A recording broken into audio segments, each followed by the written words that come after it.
తెలంగాణ జనసమితి రాష్ట్ర ప్రధాన కార్యదర్శులు అంబటి శ్రీనివాస్ ధర్మార్జున్లు మహబూబాబాద్ కాంగ్రెస్ పార్లమెంట్ అభ్యర్థి పొరిక బలరాం నాయక్ని గెలిపించాలని కోరారు. విభజన చట్టంలోని బయ్యారం ఉక్కు పరిశ్రమ, కాజీపేట కోచ్ ఫ్యాక్టరీ తదితర హామీలను నెరవేర్చడంలో విఫలమైన బీజేపీ బీఆర్ఎస్లకు ఓటు అడిగే నైతిక హక్కు కూడా లేదన్నారు. మహబూబాబాద్ కేంద్రంలో జరిగిన టీజేఎస్ పార్లమెంటరీ కోర్ కమిటీ సమావేశంలో మతం పేరుతో ప్రజలను విభజించే నైతికత ఎవరికీ లేదన్నారు. 10 ఏళ్ల తర్వాత కేసీఆర్కి ప్రజలు గుర్తుకు వచ్చారా అని అడిగారు. 10 ఏళ్ల బీజేపీ బీఆర్ఎస్ పాలనలో ప్రజాస్వామిక వ్యవస్థలు కుప్పకూలిపోయాయన్నారు. ప్రజాస్వామ్యాన్ని రక్షించుకునే బాధ్యత ప్రజలదే అన్నారు. ప్రజాస్వామ్య పరిరక్షణ కోసమే కాంగ్రెస్కు టీజేఎస్ మద్దతు ఇస్తుందని అన్నారు. ఈ సమావేశంలో రాష్ట్ర ప్రధాన కార్యదర్శులు బైరి రమేష్, గోపగాని శంకర్రావు, పల్లె వినయ్, మహబూబాబాద్ పార్లమెంటరీ నాయకులు మల్లెల రామనాథం, పిల్లి సుధాకర్, ఆరుద్ర పరమాత్మాచారి, ఇరుగు మనోజ్, కాజా పాషా, రాజు, కాపరబోయిన శంకర్, యాకూబ్ తదితరులు పాల్గొన్నారు. మీడియా మిత్రులకు నమస్కారం.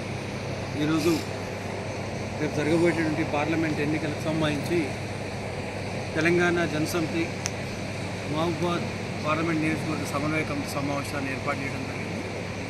ఈ నియోజకవర్గానికి ఎన్నికలకు ఇన్ఛార్జిగా డోలి సత్యనారాయణ గారు, మల్లె రామనాథన్ గారిని రాష్ట్ర కమిటీ నిర్ణయించింది. మొత్తంగా 10 ఏళ్ల కాలంగా కేంద్రంలో బీజేపీ, రాష్ట్రంలో బీఆర్ఎస్ పార్టీలు రెండు కుమ్మక్కై మొత్తంగానే ప్రజాస్వామ్యానికి తూట్లు పొడిచినాయి, భారత రాజ్యాంగ విలువలకు తూట్లు పొడిచినాయి. ఎక్కడ కూడా తెలంగాణ ప్రయోజనాలు, వనరులు సమకూర్చడంలో విఫలమయ్యారు. తెలంగాణకు రావాల్సినటువంటి బయ్యారం ఉక్కు ఫ్యాక్టరీని తీసుకురాలేకపోయారు, కాజీపేటకు రావాల్సిన కోచ్ ఫ్యాక్టరీని తీసుకురాలేకపోయారు. మొత్తంగా తెలంగాణకు రావాల్సిన జలవనరులను కేటాయించడం విఫలమైపోయారు. వీటన్నింటి నేపథ్యంలో ఇండియా కూటమికి, కాంగ్రెస్కు మద్దతు ఇవ్వాలని చెప్పేసి తెలంగాణ జనసమితి నిర్ణయించింది. అందులో భాగంగా ఇప్పటికే పార్టీ రాష్ట్ర అధ్యక్షులు కోదండరాం గారు ఇష్టంగా ప్రచారం నిర్వహిస్తూ ఉన్నారు. అందరూ కూడా మొత్తం 17 నియోజకవర్గాలకు ఇన్ఛార్జీలు ప్రకటించి గ్రామ స్థాయిలో ఈ క్యాంపెయిన్ నిర్వహిస్తూ ఈ అప్రజాస్వామిక బీజేపీ బీఆర్ఎస్ ఓడించిన కొరకు తెలంగాణ జనసమితి అందరూ భాగస్వామ్యం కావాల్సిందిగా విజ్ఞప్తి చేస్తాం.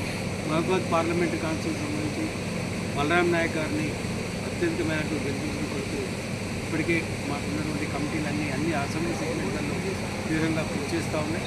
ఇంకా ఈ వారం రోజులు కష్టపడి ఈ బీజేపీ బీఆర్ఎస్లకు డిపాజిట్ దక్కకుండా చేసే ప్రయత్నంలో ప్రజలందరూ కూడా సహకరించాలని మరొకసారి